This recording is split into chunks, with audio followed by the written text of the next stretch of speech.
السلام عليكم واهلا بكم في تغطية جديدة على قناة فوت برو. بادئ ذي بدء، اود ان اتقدم بجزيل الشكر والامتنان لكل من تابع الحلقات الاولى وابدى اهتمامه بالقناة وقدم لنا ملاحظات وافكار واراء وانتقادات وتشجيعات. نتمنى ان يستمر اهتمامكم وتشجيعكم لنا من اجل تطوير القناة، كما ندعو المشاهدين الكرام للاشتراك في القناة بالضغط على زر سبسكرايب او صابوني. سنخصص حلقة اليوم للمباراة التي جمعت بين المنتخب الوطني المغربي ضد نظيره الإيفواري في إطار الجولة الثانية من إقصائيات كأس العالم 2018 التي ستقام بروسيا. نذكر أن المنتخب الوطني المغربي يوجد في المجموعة الثالثة التي تضم أيضا المنتخب الإيفواري والمنتخب المالي والمنتخب الغابوني. بالنسبة لتاريخ اللقاءات بين المنتخبين، المنتخب المغربي والمنتخب الإيفواري، أول لقاء يرجع إلى سنة 1973 حيث تعادل المنتخبان في إطار الإقصائيات المؤهلة لكأس العالم المنطقة الإفريقية. ثاني لقاء يرجع لنفس السنة، فاز المنتخب المغربي ب4-1. اللقاء الثالث جمع بين المنتخبين سنة 2006 وعرف فوز الفريق الإيفواري ب1-0 في إطار كأس إفريقيا. بالنسبة للقاء الذي جمع بين الفريقين سنة 2012 عرف تعادل الفريقين ب2-2. آخر لقاء قبل المباراة التي سنتكلم عليها اليوم ترجع إلى سنة 2013، تعادل الفريقان بهدف لمثله في إطار الإقصائيات المؤهلة لكأس العالم. بالنسبة للترتيب في هذه المجموعة بعد هذا اللقاء، المنتخب الإيفواري في المركز الأول ب4 نقاط، المنتخب المغربي في المركز الثاني بنقطتين، المنتخب الغابوني كذلك يتقاسم المركز الثاني مع المنتخب المغربي بنقطتين، المنتخب المالي يقبع في المركز الأخير بنقطة واحدة. سنناقش هذه المباراة مع الباحث في مجال كرة القدم عزيز البلغيتي الذي سيقدم لنا قراءة تقنية لهذه المباراة، حيث واجه المنتخب المغربي أحد أقوى المنتخبات على الصعيد الإفريقي والعالمي والذي يزخر بترسانة كبيرة من اللاعبين الكبار. سنرحب بعد هذا الفاصل بالزميل والمحلل في القناة عزيز البلغيتي لنناقش معه أهم ما عرفته هذه المباراة وكذلك حظوظ المنتخب في باقي اللقاءات. فلا تذهبوا بعيدا، نلتقي بعد الفاصل.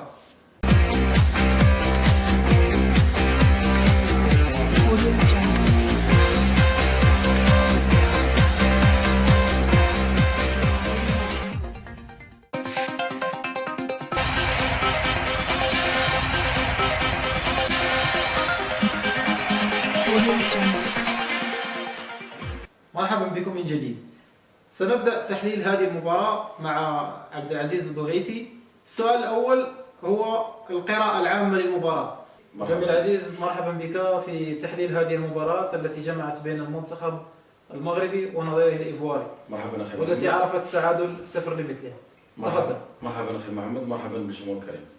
أخ عزيز، كما ذكرنا أول محور سيكون في هذه المباراة هو قراءة عامة، قراءة تقنية عامة لهذه المقابلة. وأولا كقراءة أولية للمقابلة ممكن أن نعطي عنوان للمقابلة أخي محمد. العنوان أبرز شيء في المقابلة مقابلة تكتيكية 100%. لماذا؟ الفريقين الاثنين اعتمدا على تقريبا خطتين متقاربتين. المغرب لعب ب4-2-3-1 والكوت ديفوار لعبت ب4-3-3، يعني تقريبا التشكيلتين تقريبا تميلان الى الدفاع اكثر منها الى الهجوم. رغم انه كان تحفظ من فريق الكوت ديفوار، يعني اول تسديده على المرمى كانت تقريبا في الدقيقه 65، يعني كان تحفظ كبير ربما خوفا من المنتخب المغربي او من المدرب هيرفي رونار الذي يعرف كواليس المنتخب الايفواري الذي سبق له ان دربه قبل ان يلتحق بالفريق المغربي. اخ عزيز، سنمر لمناقشه وقراءه لكل مركز من المراكز بالنسبه للاعبين المغاربه. سنبدا بحراسه المرمى. حراسه المرمى كان فيها الحارس منير المحمدي، حارس مرمى فريق نومانسيا الاسباني الممارس في الدرجه الثانيه بالدوري الاسباني. كيف كان اداؤه حسب رايك؟ اداء الحارس المحمدي اداء ممتاز ومتميز. لماذا؟ في جميع خرجاته، الخرجات الهوائيه كان يتمكن من صد الكره وابعادها من منطقه العمليات، في اعاده الكره للاعبين، اعطاء التمريرات على شكل شرط يعني من الحارس المرمى لزملائه كان دقيق جدا في ايصال الكره للاعبي خط الوسط. في تدخلاته فيما يخص الضربات الثابته، الزوايا او الضربات الثابته للايفواريين، كان فعالا وكان يصد الكره بطريقه صحيحه.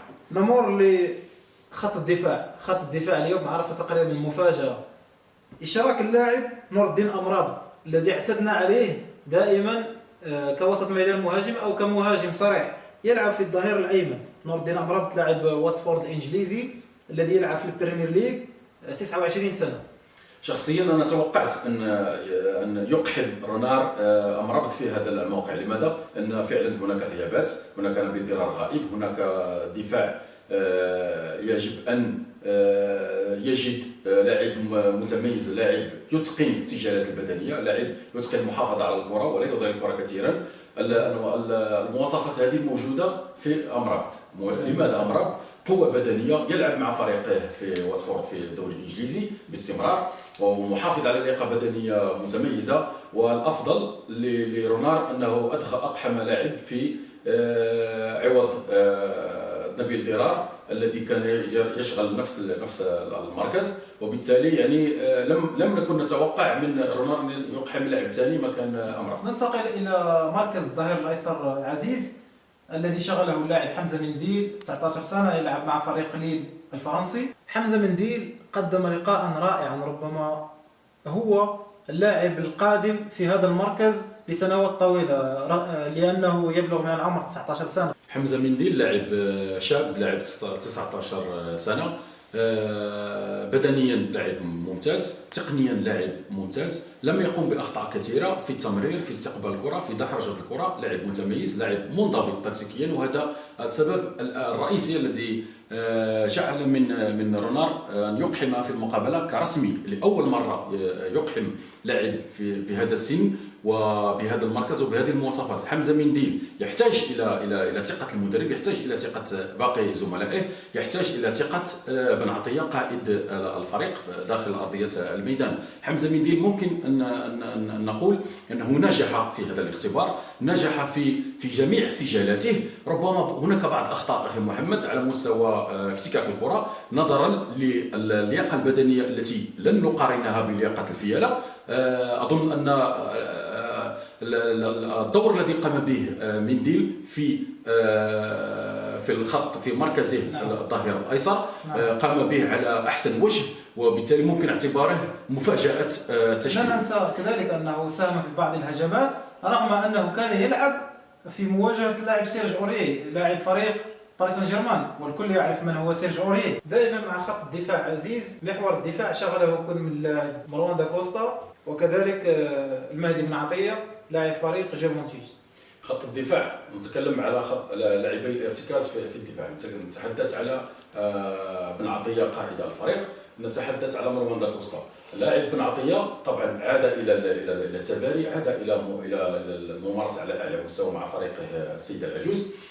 ممكن ان نقول ان مروان داكوستا وجوده في هذه المقابله اعطى شحنه ودفعه معنويه لباقي اللاعبين. لاعب متمكن، لاعب جميع تدخلاته كانت ممتازه، جميع التعليمات اللي كان يعطي داخل الملعب كانت في محلها. اللاعب مروان داكوستا كانت تدخلاته كذلك قويه. ربما ممكن ان نتحدث عن خطا او اثنين في عدم ايصال الكره لزملائه واعطاء نوعا ما كره خاطئه لايفواري. عزيز، في نظرك هل المنتخب الوطني حضر بشكل جيد لما حذر منه المدرب قبل المباراة، وهو الكرات الثابتة وكرات التماس التي يجيدها اللاعبون الإيفواريون، وخصوصا سيرج أوري المعروف برميات التماس التي تشبه الركنيات؟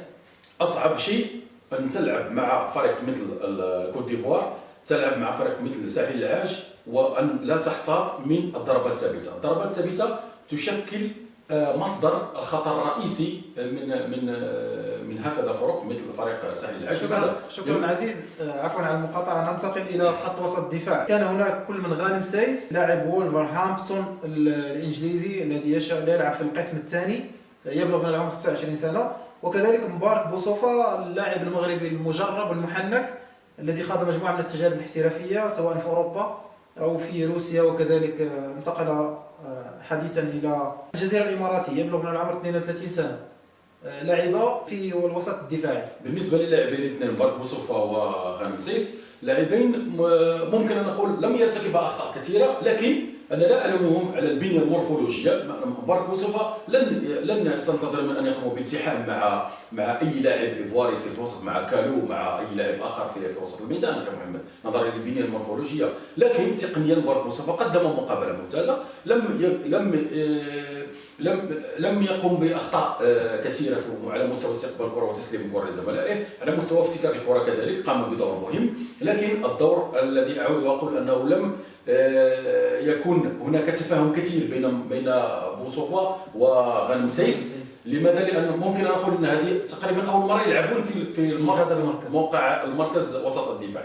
ننتقل الى خط الوسط الهجومي الذي ساعد بشكل كبير خط الوسط الدفاعي. كان هناك تنسيق بين اللاعبين، وشاهدنا ان مجموعه من اللاعبين كانوا يرجعون الى الوراء من اجل مساعده خط الوسط الدفاعي وكذلك خط الدفاع. خط الوسط الهجومي شغله كل من طنان، بالهندا، وكذلك اللاعب سفيان بوفال. طنان الذي يلعب في سان تيتيان، بالهندا فريق نيس، سفيان بوفال في ساوثهامبتون الانجليزي. المجازفه ممكن ان اقول الرابحه في تشكيله رونار هي اللعب بثلاثه في خط الوسط الهجومي. لماذا؟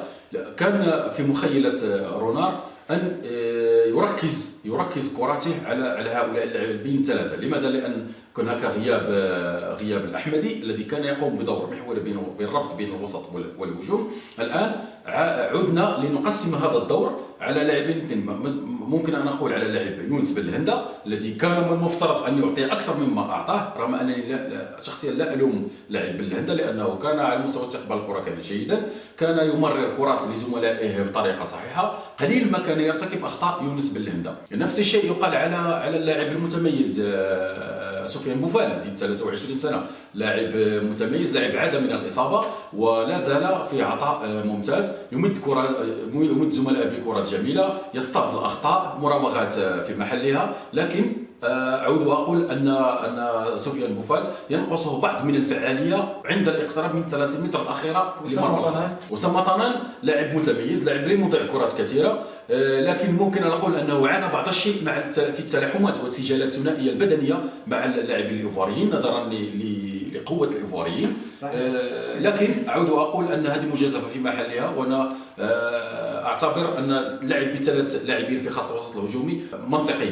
ننتقل إلى رأس الحربة اللاعب يوسف نصيري، لكن قبل ذلك المنتخب عرف غياب اللاعب حكيم زياش الذي غاب بسبب الإصابة. هذه الإصابة التي ظلت يعني سجال وأثارت الكثير من القيل والقال، هل هي إصابة صحيحة أم لا، خصوصا أن فريق أجاكس تأخر في بعث التقرير الطبي لطبيب المنتخب الوطني الهفتي. طبعا هذا عمل الجهاز الإداري في المنتخب. الجهاز الإداري من مهامه ان يقوم بالتاكد فعلا هل هناك اصابه ام لا، ننسق مع فريق اجاكس. هذا على مستوى احترافي ممكن ان نتفادى مثل الاخطاء هذه، ونعرف قبل المقابله على الاقل باسبوع او انطلاقا من يوم اصابه، ان كانت في اصابه اللاعب زياش، يعرف الجمهور الكريم المتابع الكريم بعض الجماهير عزيز عفوا المقاطعه، بعض الجماهير لامت اللاعب حكيم زياش لعدم حضوره للمغرب على الاقل ليكون دعما معنويا للاعبين ضد فريق الكوت ديفوار، الفريق القوي. ممكن ان نقول ممكن ان نتفق او لا نتفق مع الجمهور لاسباب، ولا نتفق ايضا لاسباب اخرى، لان لحد الساعه نجهل الاسباب هذه. اعود واقول ان حكيم زياش لاعب متميز، لكن لحد الساعه لم تصلنا اي معلومه عن حكيم زياش هل فعلا كان مصاب او لا، تاكيد الاخبار او نفيها. الى جانب غياب حكيم زياش غاب كذلك الاحمدي، عبادي ودرار، كلهم بسبب الاصابه. عزيز نتكلم عن يوسف نصيري لاعب فريق مالاغا 19 سنه، لاعب شاب، كيف ترى مردوده في هذه المباراه؟ لاعب يوسف النصيري قدم مستوى طيب اخي محمد، على مستوى النداء على الكره، على مستوى طرد الكره في ظهر المدافعين كان يتمركز بطريقه صحيحه، على مستوى الرجوع ومساعده زملائه في خط الدفاع قام بدور دفاعي ممتاز خصوصا في الشوط الاول. على مستوى السجالات الثنائيه ممكن ان نقول لم تكن مربوحه 100%، لكن كان يشكل قلق يقلق المدافعين الايفواريين. على مستوى العوده والبحث عن الكره في على مستوى وسط الميدان كان يساعد زملائه كل من طنان وبربوسوفا وكذلك سفيان بوفال. يعني ممكن باختصار اقول ان يوسف النصيري مستقبل واعد لكره القدم المغربيه وللمنتخب. عوض اللاعب العربي في خط الهجوم ولم يكن محظوظا في الرأسية التي صدها الحارس سانغاري. سننتقل إلى أهم اللحظات التي عرفتها المباراة. عزيز، ما هي أهم اللحظات التي عرفتها المباراة من جانب المنتخب المغربي؟ أهم لحظات المباراة طبعا ممكن نتحدث على الشوط الأول. الشوط الأول أخي محمد كانت سجال بين الفريقين، لكن الحيطة والحذر طبعا كان يغلب على الشوط الأول نظرا للقوة البدنية التي كانت غالبة في جميع أطوار الشوط الأول. ممكن أن نقول أهم لحظة في الشوط الأول هي بداية تحكم المنتخب المغربي نوعا ما في أطوار المقابلة. رأسية التي صدها سانغاري، أكيد رأسية نصيري زائد مراوغات سفيان بوفال الذي اصطاد ضربات ثابتة.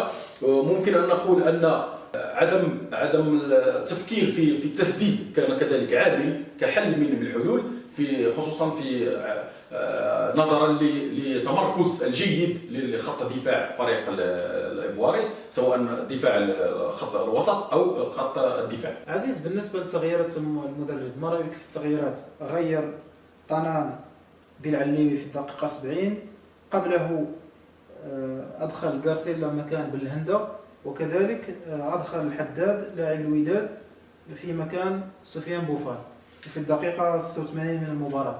بالنسبة للتغيير أخي محمد، هناك تغيير تكتيكي. الأول ثاني تغيير الذي قام به المدرب رينار هو تغيير أسامة طنان بعليوي. هذا تغيير تكتيكي. لماذا؟ لأنه لم يقم بتغيير موقع بموقع. أسامة طنان لاعب وسط هجومي والعليوي يلعب في خط الهجوم، ممكن أن نقول أنه رأس حربة ثاني أو مهاجم صريح، ممكن يلعب الدورين في خط الهجوم. بينما التغيير الأول يعني تغيير دخول كارسيلا وخروج بالهندا، هذا كذلك تغيير تكتيكي لكن في نفس الموقع تقريبا، أنه حتى كارسيلا يلعب كذلك في خط الوسط الهجومي، يعني يقوم بنفس الدور تقريبا، علما أن كارسيلا ممكن نقول كان مطالب بإعطاء الإضافة للمنتخب خصوصا على مستوى خط الهجوم وإمداد النصيري بكرات أسيست تقريبا أو كرات حاسمة في يعني ينقصها فقط إتمام الكرة داخل المرمى. شكرا أخ عزيز على هذه القراءة. سنتناول أبرز ردود الصحافة الوطنية بعد مباراة المنتخب. نبدأ بصحيفة هيسبريس الإلكترونية، حيث عبر رونار عن أسفه لنتيجة التعادل التي انتهت بها مباراة الأسود ضد المنتخب الإيفواري ليلة أمس بالملعب الكبير بمراكش، حيث قال رونار: أنا لا أملك عصا سحرية وحظوظ المنتخب لا تزال قائمة للتأهل إلى مونديال روسيا 2018. بالنسبة لجريدة المنتخب، قالت أن تعادل كوت ديفوار جعل الكثيرين يتنظرون ويعيدون للأذهان حكاية بحث عن كل مرة عن الآلة الحاسبة والدخول في اللوغاريتم المعقد لتقييم حظوظنا. هذا التعادل جعلنا نكرر سيناريو تصفيات 2014. يومها تعادلنا مع غامبيا وعدنا لنتعادل مع كوت ديفوار ب2-2، فضاعت علينا بطاقة التأهل. نكتفي بهذا القدر في قراءة الصحافة الوطنية. الآن سنمر لأبرز نتائج المنتخبات العربية، حيث فاز المنتخب التونسي على المنتخب الليبي ب1-0، وتعادل المنتخب المغربي كما ذكرنا ضد المنتخب الإيفواري ب0 لمثله. فاز المنتخب المصري ب2-0 على المنتخب الغاني، والنتيجة المفاجئة هي هزيمة المنتخب الجزائري ب3-0 ضد المنتخب النيجيري. نتمنى حظوظا موفقة لكل المنتخبات العربية من أجل التأهل إلى المونديال بروسيا. من حق الجمهور المغربي أن يظل متفائلا بتأهل المنتخب المغربي لنهائيات كأس العالم 2018 التي ستقام بروسيا إن شاء الله. نظل كلنا متفائلين بالتأهل. بالنسبة للمقابلة المقبلة التي ستجمع المنتخب المغربي ضد الفريق المالي، سيستقبل المنتخب الفريق المالي بالمغرب يوم 28 غشت 2017. إلى ذلك الحين نتمنى حظ موفق لكل اللاعبين المغاربة الذين سنستمر في تغطيتهم في البطولات التي يمارسون فيها. نتمنى أن يستمر تفوقهم وتوهجهم لخدمة المنتخب. نشكر الجمهور الكريم حسن المتابعة والإصغاء. نتمنى أن لا تبخلوا علينا بآرائكم وتشجيعاتكم واقتراحاتكم وانتقاداتكم البناءة من أجل تطوير محتوى القناة. كما نتمنى منكم الضغط على زر سبسكرايب ومشاركة هذا الفيديو على نطاق واسع، وحتى تغطية أخرى لبطولة أخرى من البطولات. شكرا لكم وإلى اللقاء.